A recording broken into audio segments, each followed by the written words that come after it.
mo kí yé pé a kú ìsinmi lónìí, wípé Olúwa yóò fún ọkàn wa ní ìsinmi. Ẹ káàbọ̀ sí ìwàásù ti ọjọ́ òní. Bí ẹ ti ń gbọ́ ìwàásù yìí, lórúkọ Jésù ti Násárẹ́tì, ìrètí yín kò ní já sí asán.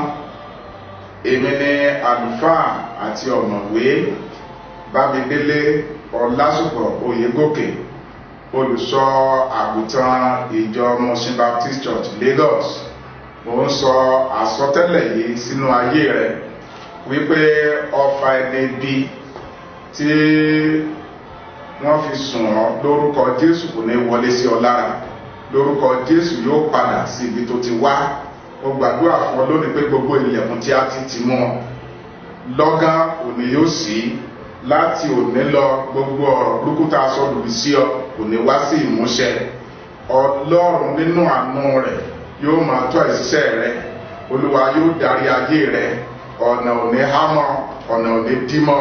Láti òní lọ, lórúkọ Jésù, gbogbo tí ṣe ogun àìsàn nínú ayé rẹ ó dópin.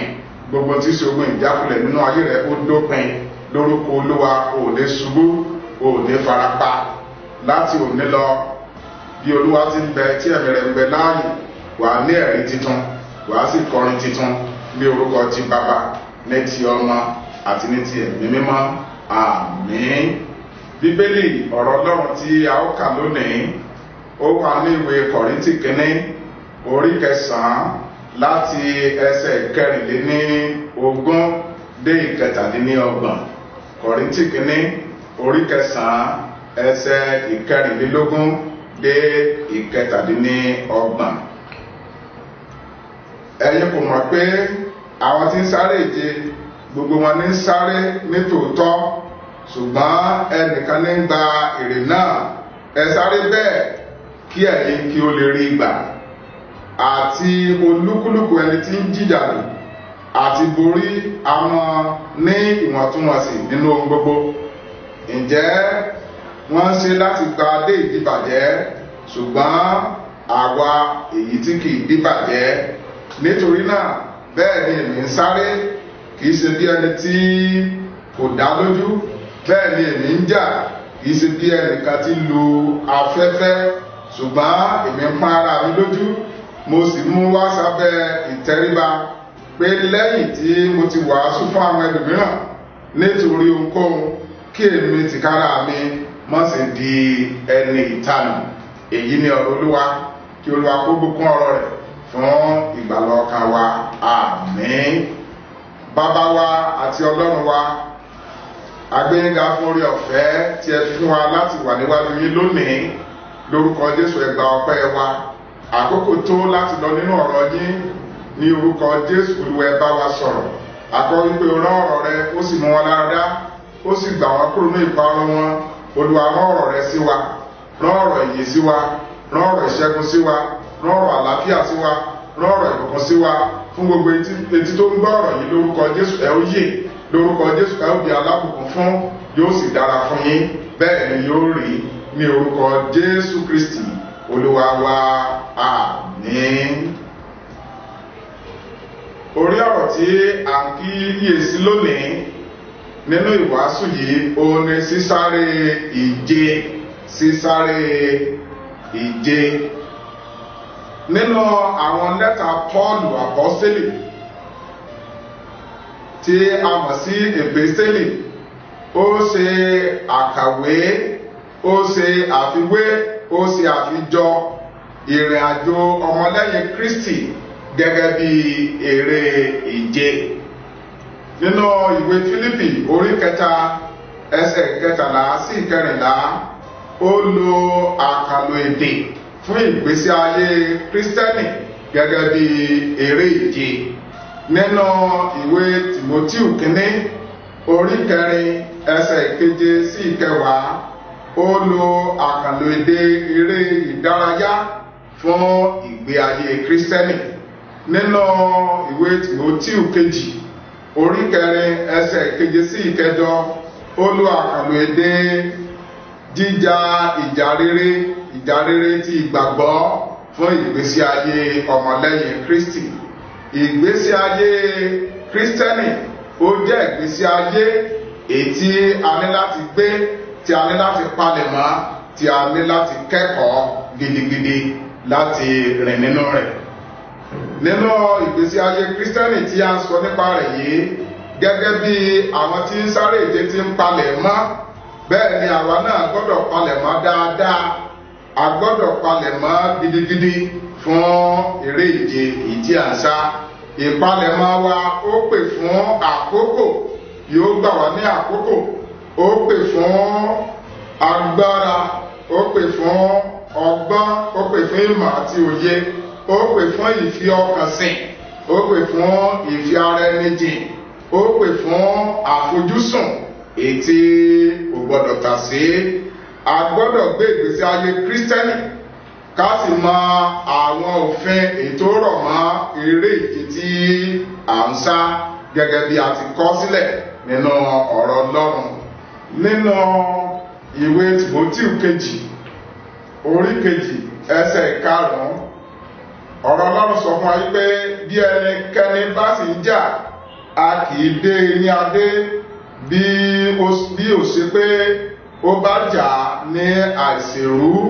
Òfin tó wà níbẹ̀ ni pé a ò gbọ́dọ̀ ṣèrú, a gbọ́dọ̀ ṣe ní ìlànà àti àṣẹ ti Ọlọ́run. Ẹni tí ó ń sa eré ìje gẹ́gẹ́ bí Kristẹni lónìí, ó gbọ́dọ̀ ní ète, ó gbọ́dọ̀ ní èròǹgbà àti ìpinnu láti sa eré náà ní àṣeyọrí àti àṣeyege. Mo gbàdúrà fún ẹnìkan lónìí pé wàá ṣe àṣeyọrí, wàá ṣe àṣeyege. Ẹni tí ń sa eré ìje ìrìn àjò ọmọlẹ́yìn Kristi, ó gbọ́dọ̀ mọ̀ wípé àkókò líle ó lè wà, ìpọ́njú lè wà, ìdààmú lè wà, wàhálà lè wà. Irú ẹni bẹ́ẹ̀ gbọ́dọ̀ gbìyànjú láti mú ara rẹ̀ ní ọkàn lé pẹ̀lú àwọn ìlérí iyebíye èyí tí Ọlọ́run ti ṣe fún àwọn àyànfẹ́ rẹ̀. Nínú ìwé Kọ́ríńtì kínní orí 9 ẹsẹ̀ 24, Pọ́ọ̀lù ó sọ àwọn tí ó ń sa eré ìje, àwọn nǹkan tó rọ̀ mọ́ sísá eré ìje, pé gbogbo àwọn tí ń sa eré ìje òní wọ́n ń palẹ̀ mọ́, òní wọ́n ń múra láti sa eré ìje yìí. Bí wọ́n sì ti múra, ẹnìkan nínú wọn ni yóò gba èrè, ẹnìkan nínú wọn òní yóò gba adé, ẹnìkan nínú wọn òní yóò ṣe àṣeyọrí. Kìí ṣe gbogbo ẹni tó ń sa eré òun ló máa ń gba èrè. Sísá eré ìje ó yàtọ̀ sí gbígba èrè, torí pé lóòótọ́ òun ni a gbọ́dọ̀ palẹ̀mọ́ láti sáré, a gbọ́dọ̀ palẹ̀mọ́ gidigidi láti sáré àti láti borí nínú eré ìje èyí tí à ń sá.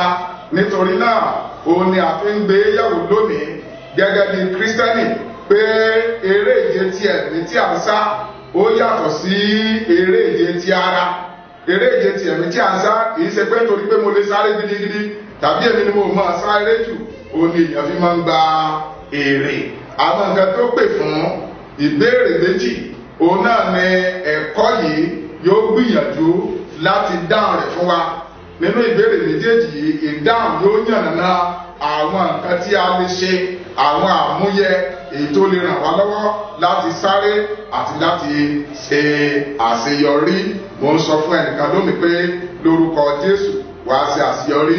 Ìgbé ayé tí a ń gbé inú rẹ̀ yìí, ó jẹ́ ìgbésí ayé tí a ó yọrí rẹ̀ síbì kan. Ìgbé ayé tí a ń gbé inú rẹ̀ yìí, ó jẹ́ ìgbésí ayé èyí tó fi hàn pé a ní ìgbẹ́kẹ̀lé nínú kankan, a ní ohun kankan èyí tí ó jẹ wá lógún. Bẹ́ẹ̀ ni mo fẹ́ kó jẹ́ pé ìgbẹ́kẹ̀lé rẹ ó wà nínú Ọlọ́run. Ohun tí yóò jẹ ọ́ lógún, òun ni iyì tí kò nípẹ̀kun, adé iyì àti adé òdodo èyí tí Olúwa ti fi lélẹ̀ fún àwọn tí ó fẹ́. Àwọn àmúyẹ̀wò òun ni a lè tẹ̀lé láti sáré ìje. Àwọn àmúyẹ̀wò la lè tẹ̀lé láti sáré ìje. A gbọ́dọ̀ ní lọ́kàn nígbà tí a bẹ̀rẹ̀ eré ìje pé a ó ṣàyọrí, a ó ṣàparí.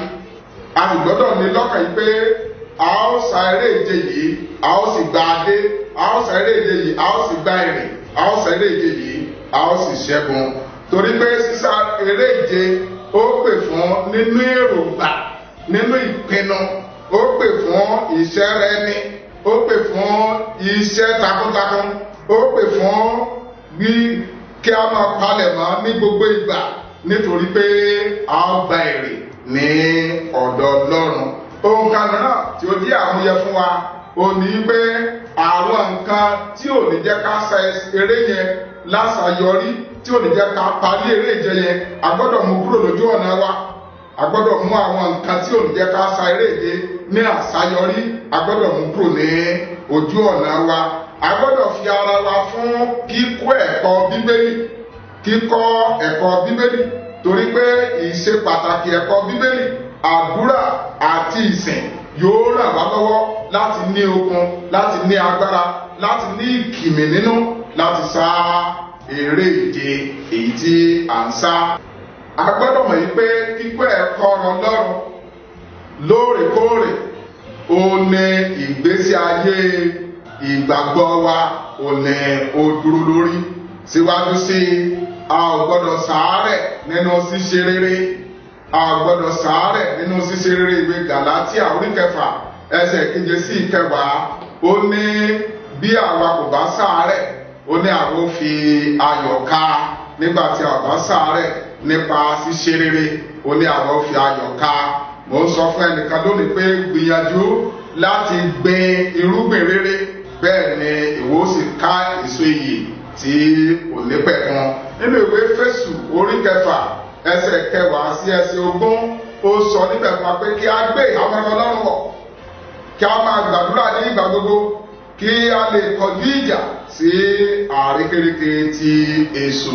Inú ìwé Fílípì orí 3 ẹsẹ̀ 12 sí 14 ó ní ká máa gbàgbé àwọn nǹkan tó wà lẹ́yìn, pé kí a máa wo wájú, ká máa nàgà láti máa wo wájú. Mo súre fún ẹnìkan lónìí pé wàá dé ibi gíga rẹ. Bẹ́ẹ̀ ni a gbọ́dọ̀ gbìyànjú láti kọ́ àwọn ẹlòmíràn ní ẹ̀kọ́ ọ̀rọ̀ Ọlọ́run òtítọ́ ìrere, láti fi kọ́ àwọn ẹlòmíràn tí wọ́n tún fi kọ́ àwọn ẹlòmíràn tí wọ́n jẹ́ olóòótọ́, gẹ́gẹ́ bó ti wà níwèé Tímótì kejì orí 2 ẹsẹ̀ 3 sí 13. A gbọ́dọ̀ di ìgbàgbọ́ wa mú ṣinṣin. Ìwọ̀n ìgbàgbọ́ tí ó gbà ó gbọ́dọ̀ dì í mú ṣinṣin.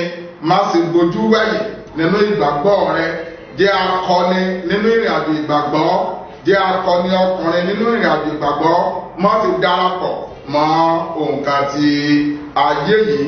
Rí i dájú wípé òun tẹ̀lé àwọn ìlànà, òfin àti àṣẹ tó rọ̀ mọ́ eré ìje tí ò ń sá. Rí i dájú pé òun tẹ̀lé àwọn ìlànà àṣẹ èyí tó rọ̀ mọ́ eré ìje tí ò ń sá, gẹ́gẹ́ bí àgbẹ̀ni tí ó ń palẹ̀ mọ́, tó ń roko fún ìkórè. Mo ń sọ fún ẹnìkan lónìí wípé wàá kórè ní ọ̀pọ̀lọpọ̀.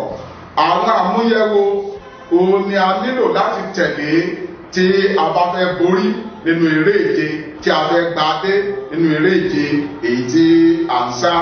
Àmúyẹ àkọ́kọ́ ó ní pé a gbọ́dọ̀ sí ara wa ìgbé ayé ìsára ẹni nípa yíyàgò fún ẹ̀ṣẹ̀, àwọn ẹ̀ṣẹ̀ tó lè mú wa ṣubú, tó lè mú wa kùnà, tó lè mú wa kọsẹ̀ tí ògo ti Ọlọ́run. A ní láti yà kúrò nínú rẹ̀, a ní láti kọ̀ sílẹ̀. Gbogbo tí ṣe àfiarawé ibi, a ní láti yà fún un. A gbọ́dọ̀ ní ọkàn tó dára láti sin Olúwa, láti ṣẹ̀sìn Olúwa, èyí tí yóò mú wa gba èrè ní ọ̀pọ̀lọpọ̀. A gbọ́dọ̀ jẹ́ akíkanjú nínú iṣẹ́ ìsìn wa sí Ọlọ́run.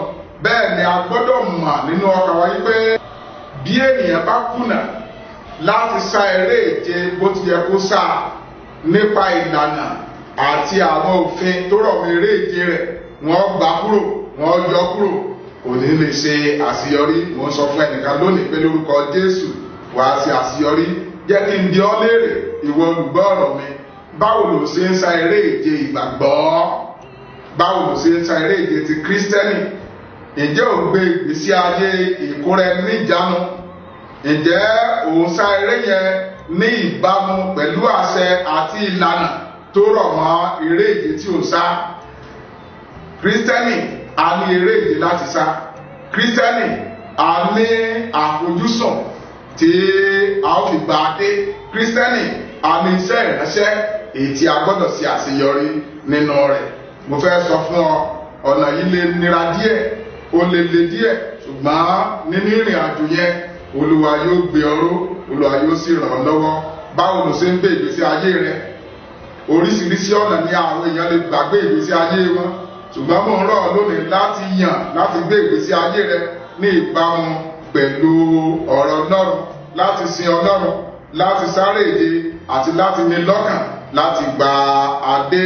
Mo fẹ́ rọ̀ lónìí ará olùfẹ́ tó ń gbọ́ ọ̀rọ̀ yìí, má sá eré tí kò yẹ kó sá, má sá eré èyí tí kò yẹ kó sá, má ní ète èyí tí kò dára ní ọkàn, ní lọ́kàn láti sáré yìí, láti gba èrè, láti gba adé ní ìkẹyìn, kó má bàa di ẹni ìjánu.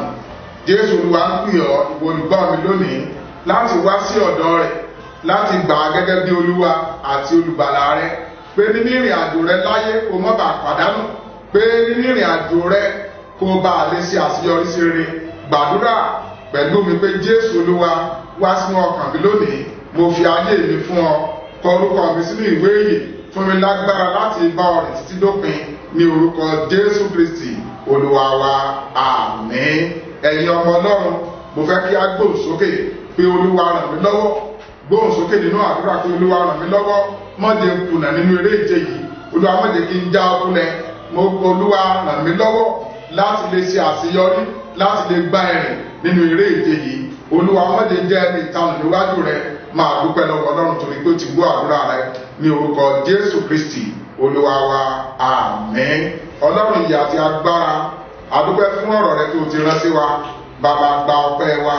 Àwọn olùgbọ́ ọ̀rọ̀ mi lónìí lórúkọ Jésù, ẹ ò ní ṣubú ara, ẹ ò ní ṣubú ẹ̀mí, ẹ ò ní rí ogun ìjákulẹ̀, ẹ ò sì ní fi ara pa. Olúwa yóò gbé yín ró, Olúwa yóò dì yín mú. Àkọ́ wípé àwọn tó dúró di Olúwa á tún agbára wọn sí, wọn ó yẹ gòkè bídì, wọn ó sáré kì yóò rẹ̀ wọ́n, wọn ó rìn bẹ́ẹ̀ ni àárẹ̀ ò ní mú wọn. Lórúkọ Jésù wo ní sàárẹ̀, àárẹ̀ ọkàn ò ní mú wọn. Láti òní lọ Olúwa yóò dì ọ́ mú títí dópin. Bí èmi ti ń wàásù fún àwọn ẹlòmíràn, Olúwa mo bẹ̀bẹ̀ lọ́dọ̀ rẹ lónìí, má jẹ́ kí n di ẹni ìjánu, kàmí yẹ ní ìjọba rẹ. Bẹ́ẹ̀ ni yóò rí, ní orúkọ Jésù Kristi Olúwa wa.